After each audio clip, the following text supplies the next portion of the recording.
First things first, and let's talk about this Metropolitan Division. We have a huge game tonight between the Bruins and the Flyers. You look at this Philadelphia Flyers team, Sharpie, where has this come from? A 9-game winning streak. We're no longer talking about the Penguins being second in the Metropolitan. We're talking about the Flyers possibly taking over first place ahead of Washington. Yeah, it's crazy, isn't it? They've always had good players. They've had a nice team.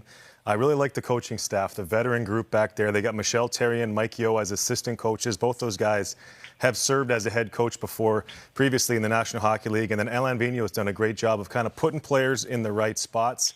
They're defending well, and that's generally a sign of a veteran coaching staff. They find weaknesses. They find ways to shut the game down. They're getting good goaltending. Their home road splits are starting to work themselves out. Brian Elliott getting a lot of those starts on the road. Carter Hart playing most of his games at home, but a couple shuffled players move the lines around. All of a sudden, guys start feeling good about themselves, and you capture a pretty solid winning streak here. And now is the time that you want to be peaking. And I don't know if the Flyers have peaked yet, but they're certainly playing good hockey down the stretch. What do you think, Ace? Do you think they've peaked, or are we seeing what this Flyers team is all about? No, I think we're seeing what they're all about. You wasn't really sure when I saw Oscar Lindblom going down with cancer how this team would react. But they really rallied around that. And Sharpie, you touched on a little bit with the defensive hockey. That's one thing AV really wanted to implement when he came to Philadelphia. They wanted to lower their goals against. And bringing in a player like Matt Niskanen certainly helps. You see the way Ivan Provorov's taken off.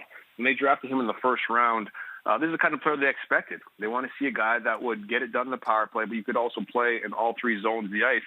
And that's certainly what's happening right now.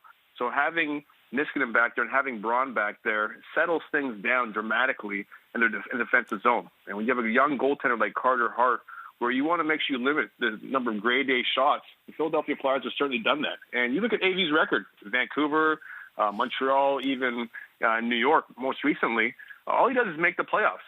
That's what he does. And he's come close a couple of times to the Stanley Cup Finals. He could have a couple of championships under his belt. So I think he's a very underrated coach, and I'm not really that surprised at what he's done so far in Philadelphia. What about the matchups for the postseason? I mean, is this a matchup that the Flyers are trying to avoid their rival? I mean, do they want to play Pittsburgh? Do they want to play Washington? What do you think, Sharpie? I think the way they feel right now, they don't care who they're going to play. Pittsburgh Penguins, you brought up them. They've been struggling as of late. I'm not too concerned yet with the Penguins. They brought in a lot of players at the trade deadline, a lot of forward pieces that need to be moved around and start to feel comfortable. This losing streak that they're on, what are the numbers? They've lost 2 of their last. Yeah, I mean, they're 2-8 in their last. Right. Exactly. 3 of those games are on a West Coast trip where you play LA, Anaheim, and San Jose, who, if you check the standings, have been giving teams a pretty good run since the trade deadline. And those teams that have those young players in the lineup certainly give themselves something to play for down the stretch. But Pittsburgh, I think there's too much there to start doubting them. Philly, I don't think they care who they play. They just want to continue having these good feelings, stay healthy, and roll into the playoffs on a hot streak, because you're going to have to face a good team, whoever you're playing. Right. Yeah. What do you think, Ace? Yeah, I think it comes down to matchups. At this point, I don't know if they really care. I don't think they'd want to face Pittsburgh. Their in-state rival. I don't think it'll be good for the Philadelphia Flyers to face Sidney Crosby and Evgeny Malkin. Because I think at that point in the season, when Pittsburgh gets their game together, I think they're going to start rolling. It's going to take some time for guys to get acclimated. Typically, Jim Rutherford likes to acquire players early in the regular season to give them a chance to really get involved with the team and come together. It's very rare that Jimmy makes these late season trades like he did, but he did. He made them, and it's going to take some time for guys to figure out their roles.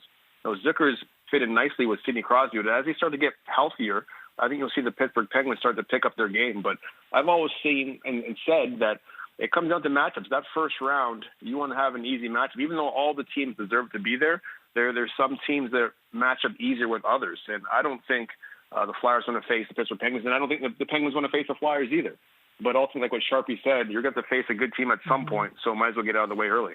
Who do you guys think is going to win this Metropolitan Division? I mean, Washington, it seemed like, was untouchable for most of the season. Now they're facing some pretty tight competition. The points they're getting, between the two are getting smaller and smaller. Philly maybe with a chance to overtake that division. Who do you think actually wins it, though? I think Washington's going to win the division. I think they're built top to bottom, a team that can win 4 rounds in the playoffs again. I like their size. I like their physicality. Whenever they wind it up and start finishing checks on the forecheck, the game changes. Not every team in the league can play that physical brand of hockey. Washington can. 82 games is a long season. You're going to have ups, you're going to have downs. Washington hasn't been as lights out as we've seen them before, but they're still in great shape. They know what lies ahead, and I think it's the old light switch factor. They're going to turn it on here pretty soon and win that division. What, you think you agree with him there, Ace? Washington winning the division? I think they have a chance, but I'm going to take a flyer on the Philadelphia Flyers, KT. All right. I think the Flyers, no pun intended, I think they have a chance. I mean, with how dominant they've been at home, I mean, it's almost a guaranteed death taxes and the Flyers winning at home. That's how good they've been at home. If they could straighten out their road game, I think they'll be a pretty formidable opponent to try to knock out that top spot there in that Metro Division. And they're hungry, too. The Caps have won recently, so I think the Philadelphia Flyers have something to prove. I think AV is really pushing the right buttons. And Derek Grant, I mean, he's fitting great with that team. That line with Scott Laughton and Tyler Pavelec, they've been unreal. And they've had the balance that they haven't had in so many years. We've always been talking about Couturier and, they're catching all the time trying to get it done, Claude Giroux. But now they've got space and they've got speed up and down the lineup. So when you have that kind of depth, you can match up against the Washington Capitals. I think it'll be hard to really count the Flyers out of the race.